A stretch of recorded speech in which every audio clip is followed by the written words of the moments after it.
युवा मोर्चा द्वारा लटोरी में जर्जर सड़क को लेकर जमकर प्रदर्शन कर प्रदेश सरकार पर निशाना साधते नजर आए। दरअसल भाजयुमो लटोरी के नेतृत्व में कल्याणपुर से करौटी मार्ग की खस्ताहाल सड़क को देखते हुए रोपा लगाकर विरोध प्रदर्शन किया जाना था, जिसमें भारतीय जनता युवा मोर्चा के कार्यकर्ताओं ने जब निर्धारित प्रदर्शन स्थल पर पहुंचे तो वहां प्रशासन के द्वारा आधे घंटे पहले गड्ढों में गिट्टी गिराकर लीपापोती करने का प्रयास किया गया।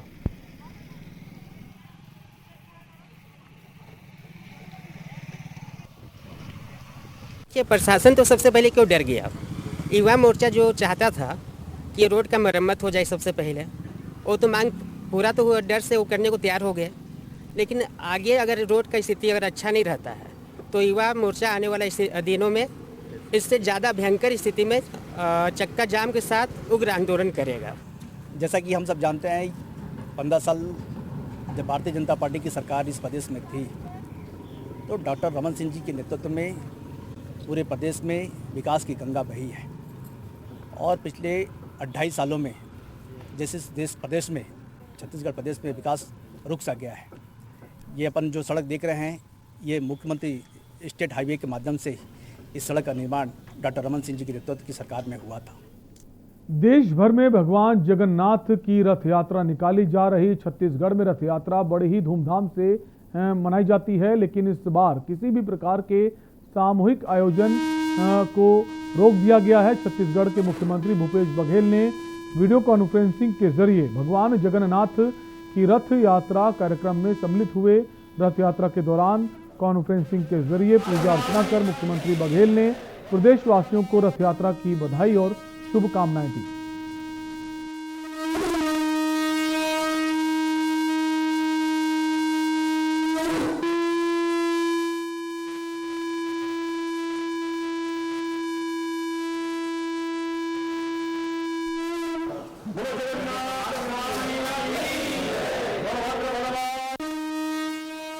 तो इस समय चूंकि कोरोना के कारण से दूसरे साल रथ यात्रा तो किया गया है, लेकिन उसे सीमित कर दिया गया। आम लोगों से उसमें पार्टिसिपेट नहीं कर पा रहे हैं, तो असुविधा तो हुई, लेकिन हम सबके मन में भगवान जगन्नाथ के प्रति पूरी आस्था है। और आज हम सब बहुत ही श्रद्धापूर्वक रथ यात्रा पर्व हम मना रहे हैं। तो आप सभी को रथ यात्रा पर्व के बहुत बहुत बधाई, शुभकामनाएं।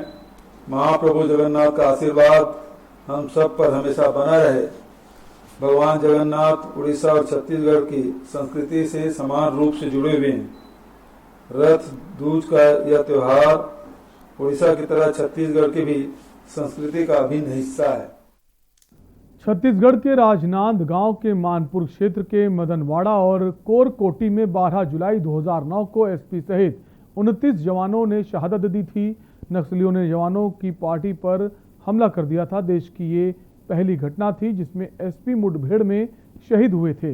इन जवानों की शहादत को नमन करने के लिए शहर के जागरूक लोगों की ओर से 3 दिवसीय कार्यक्रम का कराया गया। शहीद हुए जवानों के परिजनों को श्रीफल, साल एवं मोमेंटो देकर सम्मानित किया गया। इसी कड़ी में रक्तदान शिविर रखा गया। शहीदों की याद में पौधे भी रोपित किए गए।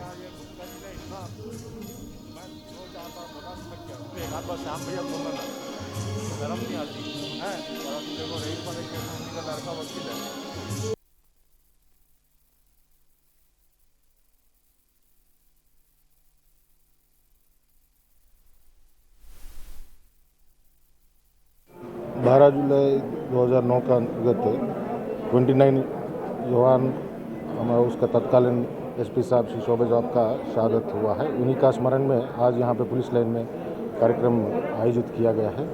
ये जो कि श्रद्धांजलि हम लोग देते हैं तो उनका वो कम से कम हम लोग उसका दिया जाए। जो 12 जुलाई 2009 को मानपुर क्षेत्र में जो तत्कालीन एसपी साहब और जो उनके साथ 29 जवान शहीद हुए थे, उनको नमन करने के लिए, उसको श्रद्धांजलि देने के लिए आज ये श्रद्धांजलि सभा आयोजित की गई थी और हम सब ने उन वीर सपूतों को, वीर शहीदों को आज श्रद्धांजलि अर्पित की।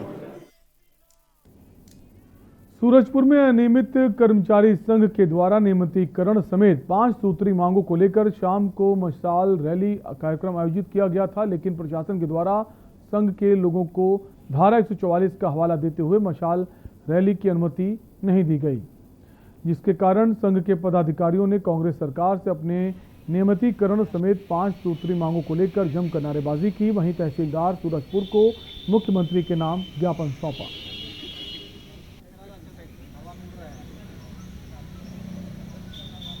भाई इधर दें।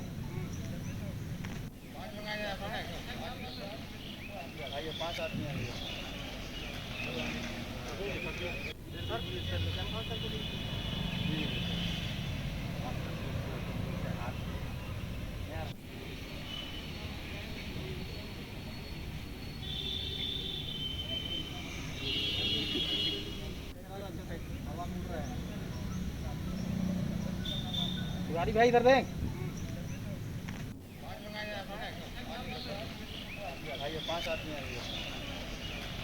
हम सभी अनियमित कर्मचारी पूरे छत्तीसगढ़ में आज 11 जुलाई को मशाल रैली के साथ में शासन को जगाने के प्रयास में आज शासन के समक्ष हम अपनी 5 सूत्री मांगों को शासन के समक्ष ज्ञापन के साथ में देना चाह रहे थे, लेकिन शासन ने हमारी जो हमने रैली हेतु जो ज्ञापन दिया था उस अनुमति हेतु वो ज्ञापन को उन्होंने खारिज कर दिया। सिर्फ 5 लोग की अनुमति दी कि वो आके चुपचाप शासन के समक्ष या उनके प्रतिनिधि के पक्ष में आके ज्ञापन दें।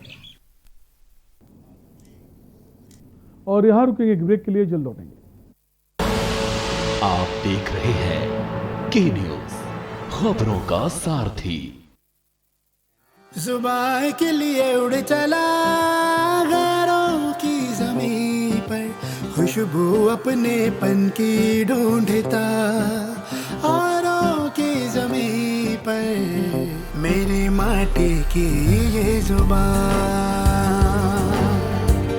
मेरी माटी की ये जुबान है मुझसे दूर मीलों दूर, पर ये दिल है कि चख रहा है उन्हीं अल्फाजों का नूर नूर और नूर। दूर कितना भी जाओ, इस जुबान से दूर ना जा पाओगे। विमल, बोलो जुबान केसरी। पिटारा वाली मूंग दाल मुझे भी मिलेगी? हाँ हाँ जरूर मिलेगी, लेकिन मुझे क्या मिलेगा? आज स्कूल में ऐसे कंपटीशन था, टॉपिक था your best gift in life. तो क्या लिखा? मॉम लिखा।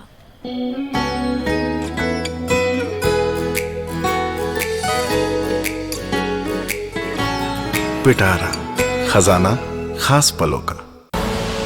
आप देख रहे हैं के न्यूज, खबरों का सारथी।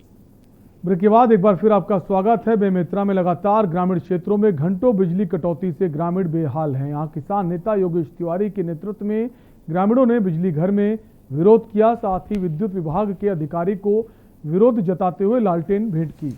गौरतलब हो कि ग्रामीण क्षेत्रों में लगातार कई घंटों से विद्युत आपूर्ति बंद है और कई गांवों में कुछ दिनों से बिजली सप्लाई पूरी तरह से बंद है, जिसके चलते ग्रामीण क्षेत्र में किसानों सहित आम जनों को भारी मुश्किलों का सामना करना पड़ रहा है। देना होगा, हमारी मांगे पूरी करो।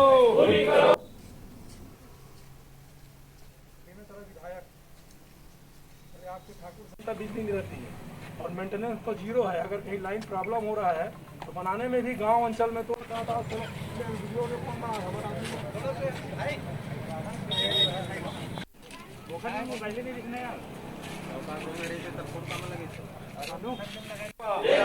देना होगा, हमारी मांगे पूरी करो।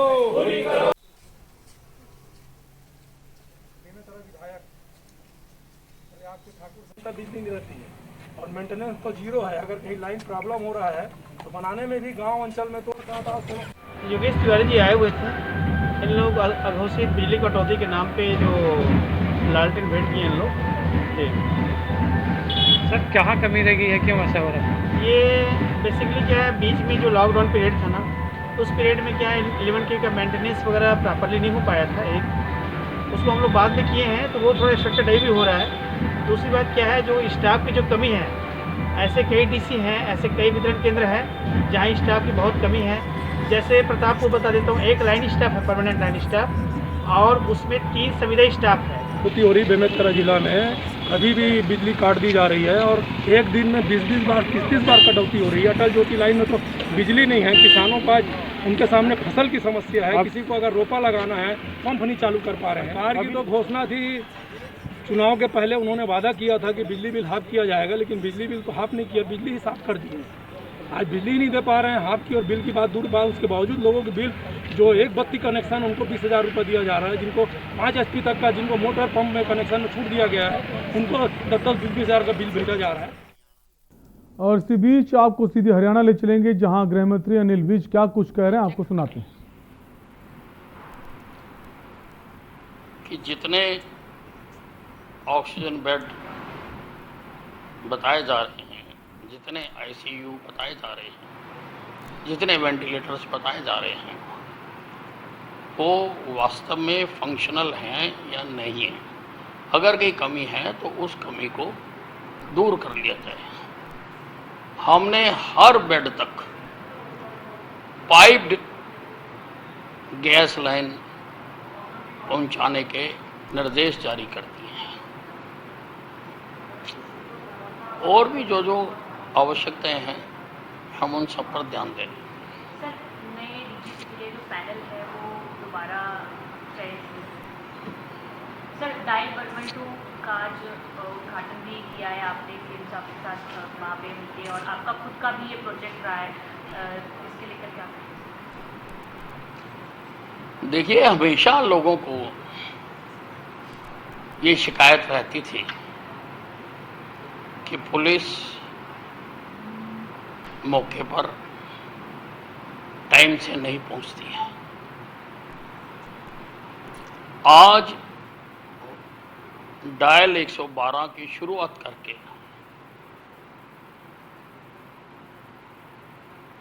हमने हरियाणा की जनता को ये विश्वस्त कर दिया है कि आवश्यकता पड़ने पर हमारी पुलिस 15 या 20 मिनट में मौके पर पहुंचेगी। हमने पंचकुला में कॉल सेंटर बनाया है। सारे हरियाणा की कॉल्स पंचकुला आएंगे, और जो हमने ऑपरेटर वहां पर बैठाए हैं, मैंने। और इसी बीच एक और बड़ी खबर झारखंड से आ रही है। सरकार ने अभिभावकों को बड़ी राहत दी है। फीस वसूलने वाले स्कूलों को सख्त निर्देश दिए गए हैं।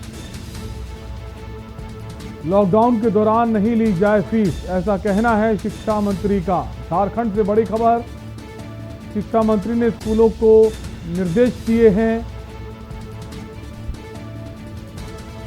झारखंड में स्कूलों को फीस लेने पर रोक लगाई है।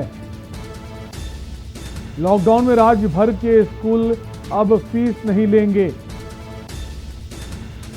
झारखंड के शिक्षा मंत्री ने यह आदेश जारी किया है। बड़ी खबर झारखंड से आपको बता रहे हैं, स्कूल वाहनों की फीस भी नहीं लें स्कूल, ऐसा कहना है शिक्षा मंत्री का।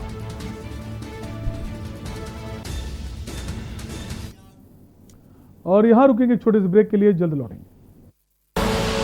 आप देख रहे हैं के न्यूज, खबरों का सारथी। जुबान के लिए उड़ चला गैरों की जमीन पर, खुशबू अपने पन की ढूंढता। दूर कितना भी जा, इस जुबान से दूर ना जा पाओगे। विमल, बोलो जुबान केसरी। और खुशबू में झूम के भाई लेके आए गोल्डी मसाले। गोल्डी मसाले, खुशबू और स्वाद ऐसा तो रिश्तों में गुस्सा कैसा। अब हारने के लिए तैयार हो जा चुटकी, ये देख क्वीन मेरी। भाभी देखो ना भैया। अरे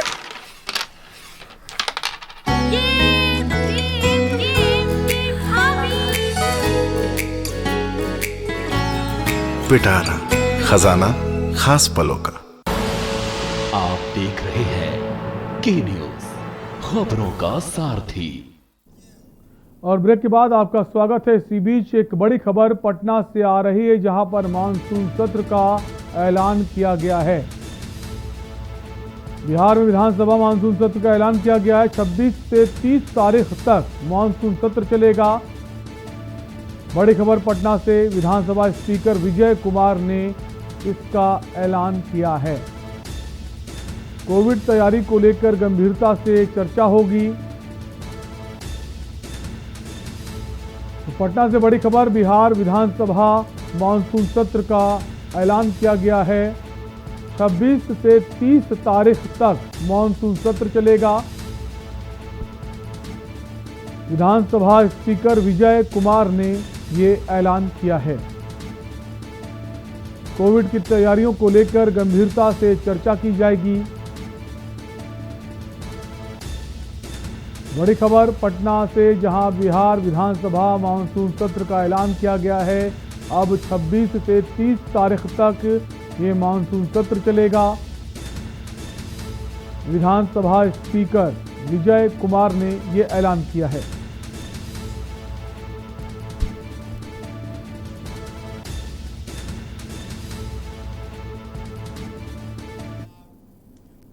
उत्तराखंड के 2022 के विधानसभा चुनाव में भाजपा और कांग्रेस के वोट बैंक पर सेंध लगाने के लिए दिल्ली के मुख्यमंत्री अरविंद केजरीवाल देहरादून पहुंचे, जहां उन्होंने राज्य में सरकार बनने पर 300 यूनिट बिजली फ्री और पुराने बिजली बिल माफ किए जाने संबंधी वायदे किए। आम आदमी पार्टी को उम्मीद है कि 2022 के चुनाव में पार्टी को बड़ी जीत हासिल होगी। वहीं बीजेपी और कांग्रेस का कहना है कि ये सब हवाई घोषणाएं हैं। राज्य में आम आदमी पार्टी को इसका कोई लाभ नहीं मिलने वाला है। ये रिपोर्ट देखिए।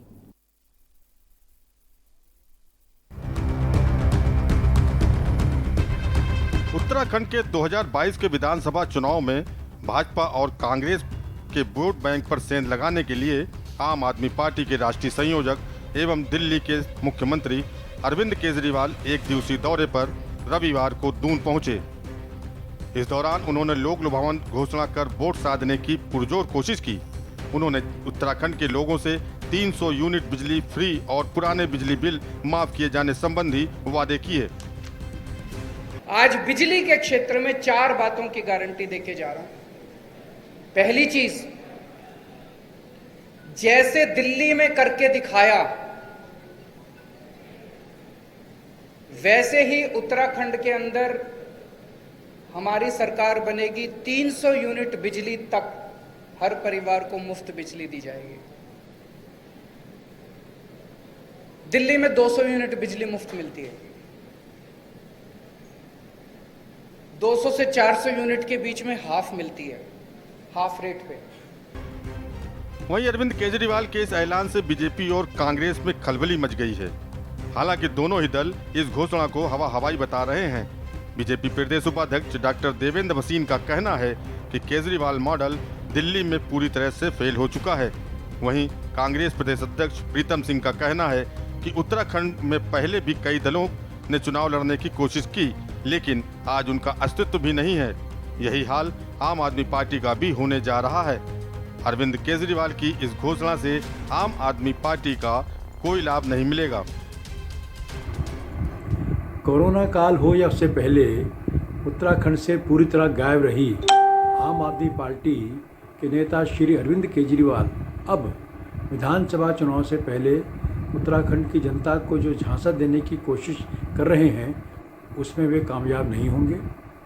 उनका दिल्ली मॉडल भी पूरी तरह फेल हो चुका है। उनके ना मोहल्ला क्लिनिक चल रहे हैं, वहाँ पर स्कूलों की स्थितियाँ अच्छी हैं। उत्तराखंड की जनता के बीच उनके जो सिक्के हैं, जो चमड़े के सिक्के हैं, वो चलने वाले नहीं हैं। जिस राजनीतिक दल के पास 70 लोग चुनाव लड़ने के लिए नहीं हो, वो राजनीतिक दल जो है बड़ी बड़ी घोषणाएं कर रहा है। और मैं कहना चाहता हूँ कि इस प्रदेश के अंदर जो है आपने देखा होगा कि पूर्व में भी कई राजनीतिक दल उभरे और उसका जो है बाद वो समाप्त हुए हैं। यही हर्ष आपका भी होगा आए हैं, लेकिन चुनाव के बाद जो है आप जो है समाप्त हो जाएगा। कुल मिलाकर उत्तराखंड में आम आदमी पार्टी ने विधानसभा चुनाव से पहले राज्य में फ्री बिजली के मुद्दे को गरमा दिया है। आम आदमी पार्टी की 300 यूनिट फ्री बिजली देने की घोषणा के बाद अन्य दलों पर भी दबाव बढ़ गया है। देखना बड़ा दिलचस्प होगा कि फ्री बिजली के सहारे क्या आम आदमी पार्टी जीत का स्वाद चख पाती है। क्या 2022 के चुनाव से पहले जनता को फ्री बिजली की सौगात मिलने जा रही है? ऐसे अनगिनत सवाल हैं जिसके जवाब का सबको इंतजार है। देहरादून से के न्यूज़ के लिए अंकित काला की रिपोर्ट। जिला प्रभारी मंत्री विश्वास कैलाश सारंग के विदिशा में प्रथम आगमन पर जिले के सभी मंडल कार्यकर्ताओं एवं पदाधिकारियों ने जोरदार स्वागत किया। प्रभारी मंत्री ने कहा, जहां प्रदेश में मुख्यमंत्री के नेतृत्व में विकास की राजनीति का काम किया है, कोरोना काल में चुनौतियों का सामना किया, लगातार हमारी सरकार जन कल्याणकारी योजनाओं को जनता तक पहुंचा रही है। मुख्यमंत्री के जो सपने हैं वो विदिशा जिले की जनता के पूरे किए जाएंगे।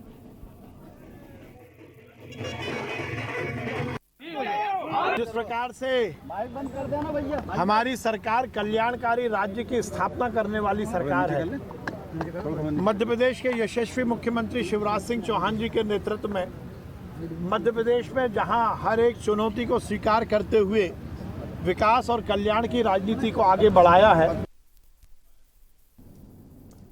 विदिशा के कुरवाई में मध्य प्रदेश पंचायत एवं ग्रामीण विकास विभाग के कर्मचारियों के संयुक्त मोर्चा द्वारा अनुविभागीय अधिकारी को ज्ञापन सौंपा गया। ज्ञापन में 36 सूत्रीय मांगों को मुख्यमंत्री, पंचायत मंत्री, मुख्य सचिव, प्रमुख सचिव, पंचायत विभाग, मध्य प्रदेश शासन के नाम सौंपा गया, जिनमें विशेष रूप से आत्महत्या के कदम के बाद जनपद सीईओ एवं उपमंत्री के परिजनों को शासन की ओर से राशि 50-50 लाख की सहायता प्रदान की जाने की मांग की गई। साथ ही संयुक्त मोर्चा ने 7 दिवस में मांगे नहीं माने जाने पर बड़े आंदोलन की चेतावनी दी है।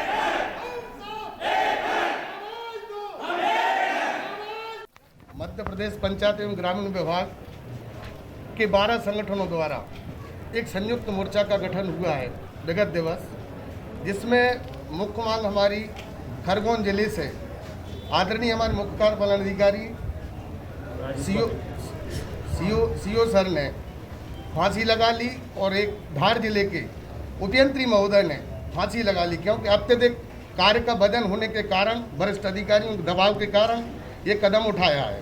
तो इसमें मुख्य कार्यपालन अधिकारी संघ, सचिव संघ, GRS संघ, अभियंता संघ और SRLM और मनरेगा बाकी जितने भी लिंक शाखाएं डिपार्टमेंट्स हैं पंचायत एवं ग्रामीण विकास विभाग, उनके अलग अलग मांगे हैं जो ज्ञापन में मेंशन है। उसकी एक प्रति आप लोगों को उपलब्ध करा देंगे, जिससे कि आपको सारी मुख्य मांग क्या है आपकी आज के ज्ञापन कार्यक्रम की?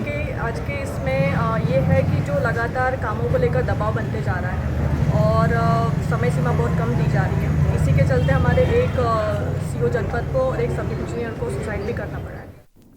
बलरामपुर जिले में परियोजना सलाहकार मंडल की बैठक संपन्न हुई, जिसमें मुख्य रूप से जिले के दोनों ही विधायक बृहस्पति सिंह और चिंतामणि महाराज उपस्थित थे। बैठक के दौरान रामानुजगंज के विधायक बृहस्पति सिंह ने परियोजना के तहत कार्यों की समीक्षा की और अपूर्ण कार्यों को जल्द से जल्द पूरा करने का निर्देश भी दिया। बैठक के दौरान जिला कलेक्टर इंद्रजीत सिंह चंद्रवाल और जिले के सभी जनपद अध्यक्ष उपस्थित थे।